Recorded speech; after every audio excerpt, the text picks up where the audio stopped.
Hello and welcome to With My Plan. Today we are going to understand the biosynthesis of ABA in plants. Let's dig into the topic. Here in this slide you can see some chemicals names are inside the blue boxes and some are in yellow boxes. From this you can predict that this biosynthesis of ABA is in two parts. These blue boxes are showing that these chemicals are synthesized in the chloroplast, and these yellow boxes are showing that these chemicals are synthesized in cytoplasm. So basically two parts are there. These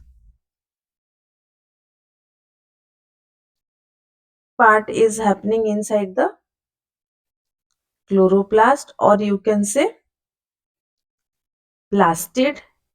Plastid will be a much appropriate term, and these is happening in the cytoplasm.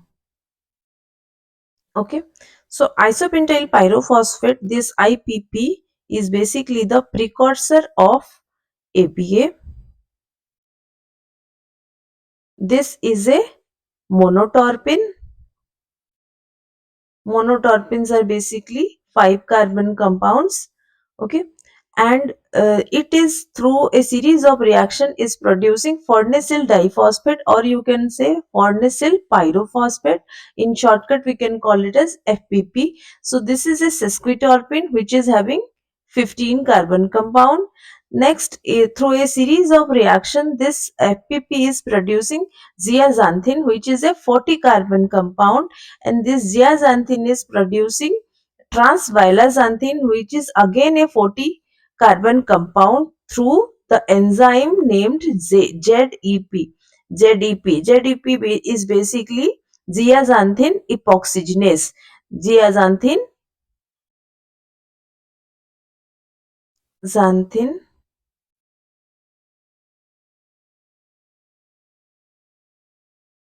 epoxygenase.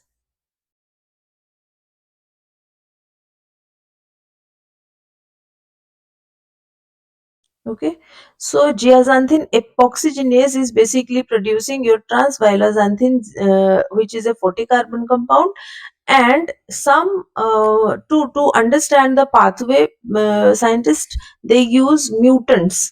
Okay, so mutants which is devoid of this ZDP gene uh, is ABA1. Okay, this is very important because these are common questions in ICR and other competitive exams. Okay, even in net and ARS exams. Okay, so ABA1 is a name of Arabidopsis mutant which is devoid of this ZDP. Okay, and now coming to the pathway, trans-violaxanthin is producing your cis-neoxanthin. Okay, cis-neoxanthin is again a 40 carbon compound, and cis-neoxanthin is producing xanthoxal. Xanthoxal with the help of this enzyme NCED. Okay, NCED is producing xanthoxal, which is a 15 carbon compound against sesquiterpene, and this xanthoxal is producing your ABA aldehyde, which is a 15 carbon compound. So ABA aldehyde, again through the help of this ABA aldehyde oxidase, basically producing the active abscisic acid. Okay, active abscisic acid which is being produced in the cytoplasm. So ABA oxidase devoid plants or mutants are these. Okay, droopy mutant, which is a potato mutant. Then flacca and sitians are basically tomato mutants. ABA3 and NAR2A are respectively Arabidopsis and barley mutants. Okay, so these are the basically the mutants which are very important from exam point of view. And ABA, active abscisic acid, can be inactivated through many reactions. It can be oxidation, it can be conjugation. Okay, in ABA inactivation through conjugation with monosaccharide can produce your ABA beta D glucose ester. Okay, and through this it can be a form an inactive form of ABA, which during the requirement can be activated. Okay, in this case also through oxidation process also it can uh, be formed as phasic acid and dehydrophasic acid. Again, both are inactive form, but phasic acid in some cases can inhibit the seed germination, as well as it can control the stomatal closure and opening, as it is happening through ABA.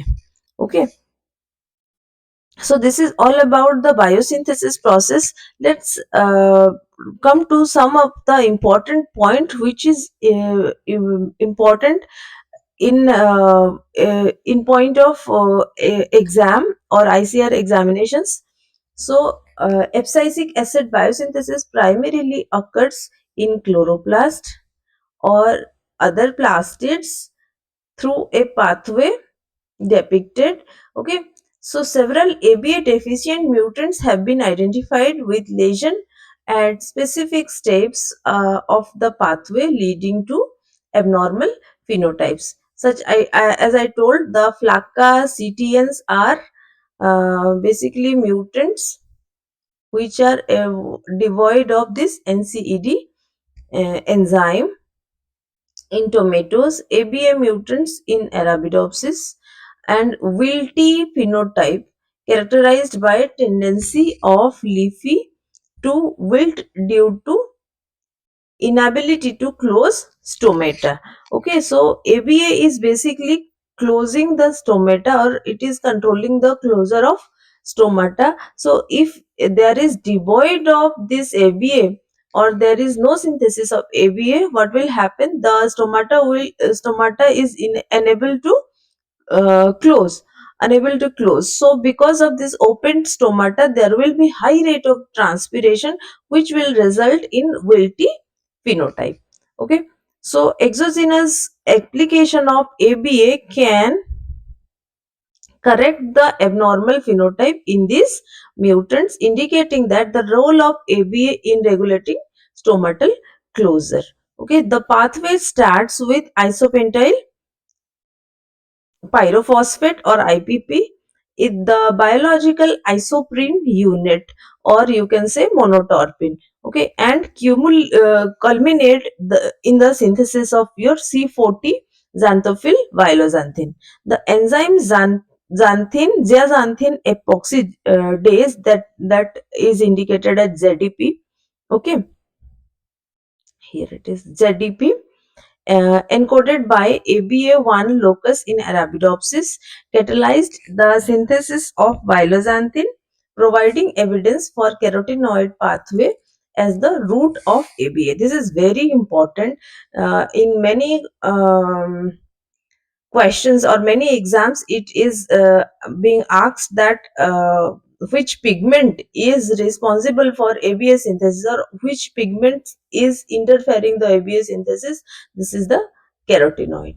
Okay, so another mutant, that is the VP. Okay, VP is basically mage mutant, which is basically indicating the VB-peri.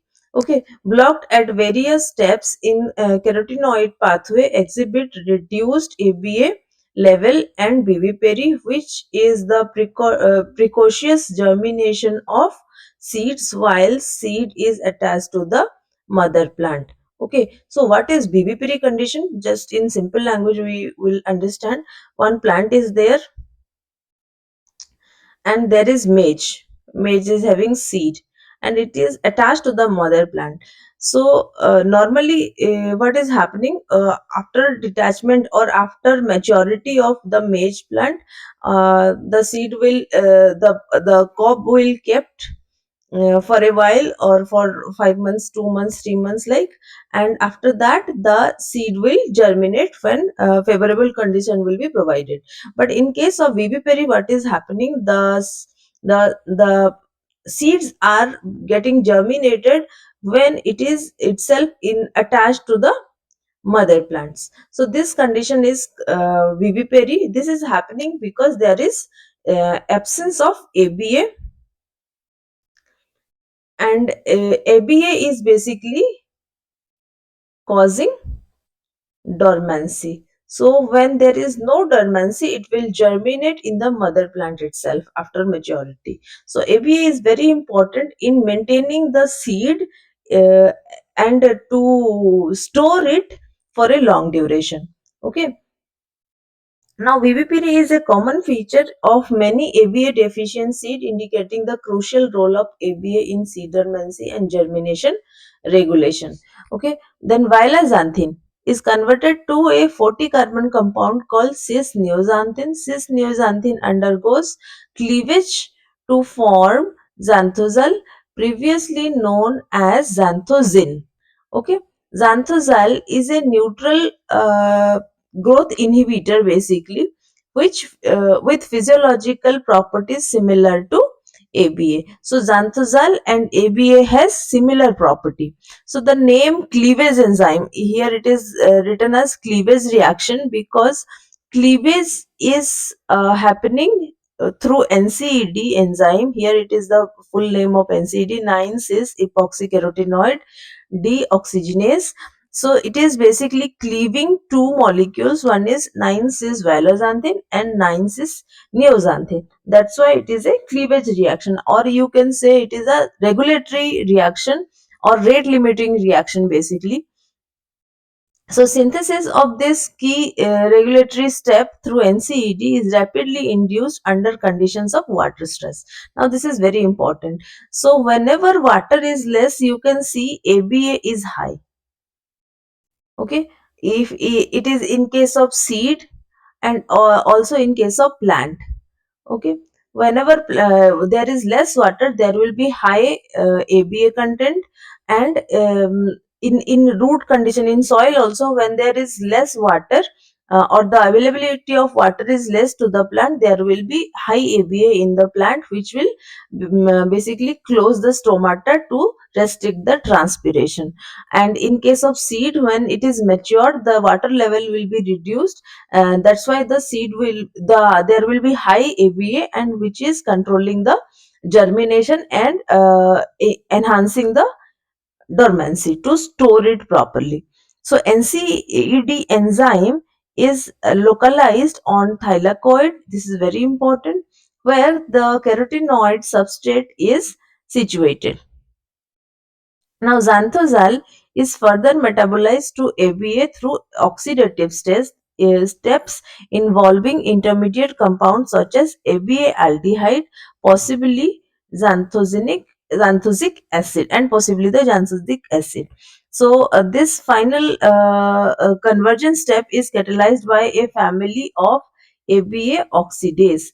So, ABA oxidase is basically converting the ABA aldehyde to active ABA, all of which required molybdenum cofactor. This is very important question. This ABA aldehyde require molybdenum cofactor. Okay, mutant of Arabidopsis, that is ABA3, lacking a functional molybdenum cofactor, are unable to synthesize ABA.